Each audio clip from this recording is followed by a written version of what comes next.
تو آج جس موضوع پر ہم گہرائی میں جا رہے ہیں وہ واقعی بہت دلچسپ ہے۔ یہ انٹارکٹیکا کی کھوج کے بارے میں تو ہے، لیکن یہ کوئی عام بہادری کی کہانی نہیں ہے۔ بالکل نہیں، یہ ایک بیلجین جہاز بیلجیکا کی کہانی ہے جو 1897 میں ایک سائنسی مشن پر نکلا اور پھر برف میں زندہ دفن ہو گیا، تقریباً 1 سال کے لیے۔ جی، اور ہمارے پاس جو ذرائع ہیں، خاص طور پر جولین سینکٹسن کی کتاب madhouse at the end of the earth, اور عملے کی اپنی ڈائریاں بھی ہیں نا؟ جی، ان کی اپنی ڈائریاں، وہ اس کہانی کو ایک بالکل آپ کہہ سکتے ہیں مختلف زاویے سے دکھاتی ہیں۔ یہ صرف ایک مہم جوئی نہیں، بلکہ انسانی ذہن کے ٹوٹنے اور پھر غیر متوقع طریقوں سے جڑنے کی ایک گہری نفسیاتی کہانی ہے۔ یہ سوچنا بھی عجیب ہے کہ جب آپ کو ایک چھوٹی سی لکڑی کی کشتی میں دنیا کے آخری کونے پر مکمل اندھیرے میں قید کر دیا جائے تو کیا ہوتا ہے؟ بالکل۔ تو چلیں اس کہانی کی تہوں کو کھولتے ہیں۔ اس مہم کے پیچھے کون تھا؟ اس چھوٹے سے جہاز پر کون کون سوار تھا؟ اور جب حالات قابو سے باہر ہو گئے تو انہوں نے بقا کی جنگ کیسے لڑی؟ تو اس سب کے پیچھے ایک خواب تھا، ایک نوجوان بیلجیم آفیسر ایڈرین ڈی جرلاش کا۔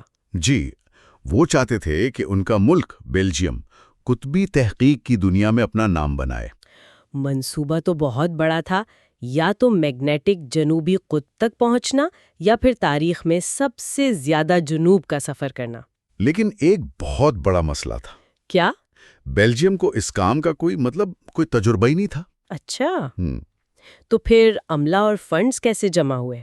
اسی تجربے کی کمی کی وجہ سے ایک بہت ہی عجیب و غریب عملہ اکٹھا ہوا۔ یہ ایک طرح سے اقوام متحدہ کا چھوٹا سا ورژن تھا جو ایک پرانے نارویجین جہاز پر پھنس گیا تھا۔ یعنی مختلف ملکوں سے لوگ تھے؟ جی، 7 مختلف زبانیں بولی جا رہی تھیں، کمانڈر بیلجین، کپتان بھی بیلجین، لیکن فرسٹ میٹ ایک 25 سالہ نامعلوم نارویجین تھا جس کا نام تھا روالڈ امنڈسن۔ وہی رووالڈ امنڈسن جو بعد میں لیجنڈ بنے؟ جی، وہی۔ اس کے علاوہ امریکہ سے ایک متنازع لیکن تجربہ کار ڈاکٹر فریڈرک کوک اور پولینڈ اور رومانیہ کے سائنسدان بھی شامل تھے۔ تو مطلب ان میں سے کئی تو ایک دوسرے سے بات بھی نہیں کر سکتے ہوں گے۔ بالکل، زبان ایک بہت بڑا مسئلہ تھا۔ تو سفر شروع سے ہی کچھ ٹھیک نہیں لگ رہا تھا، یعنی ابھی وہ انٹارکٹیکا پہنچے بھی نہیں تھے کہ مسائل شروع ہو گئے؟ مسائل تو فوراً ہی شروع ہو گئے۔ جنوبی امریکہ میں جہاز کے چیف انجینئر نے استعفیٰ دے دیا اور عملے کے کچھ ارکان نے کیا شراب کے نشے میں بغاوت کی کوشش کی، جسے امنڈسن اور کوک نے بڑی مشکل سے روکا۔ اوہ! پھر جہاز زمین سے ٹکرا گیا۔ لیکن سب سے خوفناک واقعہ اس وقت پیش آیا جب ایک نوجوان نارویجین ملاح کارل وینکے ایک شدید طوفان میں جہاز سے گر کر ڈوب گیا۔ عملے نے اسے بچانے کی بہت کوشش کی، لیکن وہ اسے واپس نہیں کھینچ سکے۔ اس کا مطلب ہے کہ انٹارکٹیکا کی برف دیکھنے سے پہلے ہی عملے نے موت کو اپنی آنکھوں سے دیکھ لیا تھا۔ اس کا ان کے حوصلے پر کیا اثر پڑا ہوگا؟ اثر تباہ کن تھا۔ ڈائریوں میں لکھا ہے کہ اس واقعے نے جہاز پر ایک مستقل اداسی طاری کر دی۔ انہیں احساس ہو گیا کہ یہ کوئی چھٹیوں کا سفر نہیں ہے۔ یہ ایک ایسی دنیا تھی جو معاف نہیں کرتی۔ جی، جہاں ایک چھوٹی سی غلطی کا مطلب موت۔ یہ آنے والے خوفناک دنوں کا ایک آپ کہہ لیں منحوس اشارہ تھا۔ اور پھر فیبروری 1898 میں جب انٹارکٹیکا کا مختصر موسم گرما ختم ہو رہا تھا اور انہیں وہاں سے نکل جانا چاہیے تھا، کمانڈر ڈی جے لاش نے ایک فیصلہ کیا۔ ایک ایسا فیصلہ جس نے سب کچھ بدل دیا۔ انہوں نے کیا کیا؟ انہوں نے ایک بہت بڑا جوا کھیلا۔ دوسرے جہاز شمال کی طرف واپس جا رہے تھے، لیکن ڈی جے لاش نے بیلجیکا کو جنوب کی طرف برف کے ایک بہت بڑے میدان میں پک آئس میں پک آئس میں گہرائی تک لے جانے کا حکم دیا۔ یہ ایک انتہائی خطرناک فیصلہ تھا۔ انہوں نے ایسا کیوں کیا؟ کیا یہ کوئی غلطی تھی یا انہوں نے جان بوجھ کر ایسا کیا؟ اس پر آج تک بحث ہوتی ہے۔ کچھ کا خیال ہے کہ انہوں نے غلط اندازہ لگایا تھا اور سوچا تھا کہ وہ برف سے نکل جائیں گے، لیکن زیادہ تر ذرائع تو کچھ اور کہتے ہیں، ہے نا؟ جی، زیادہ تر ذرائع بشمول عملے کے ارکان کے یہ اشارہ دیتے ہیں کہ شاید یہ جان بوجھ کر کیا گیا تھا۔ ڈی جرلاش تاریخ میں پہلا شخص بننا چاہتے تھے جو انٹارکٹیکا میں موسم سرما گزارے۔ یہ ایک بہت بڑا اعزاز تھا، لیکن اس کی قیمت عملے کو چکانی پڑی۔ بالکل۔ اور پھر مارچ کے شروع میں وہ لمحہ آ گیا جس سے وہ ڈر رہے تھے۔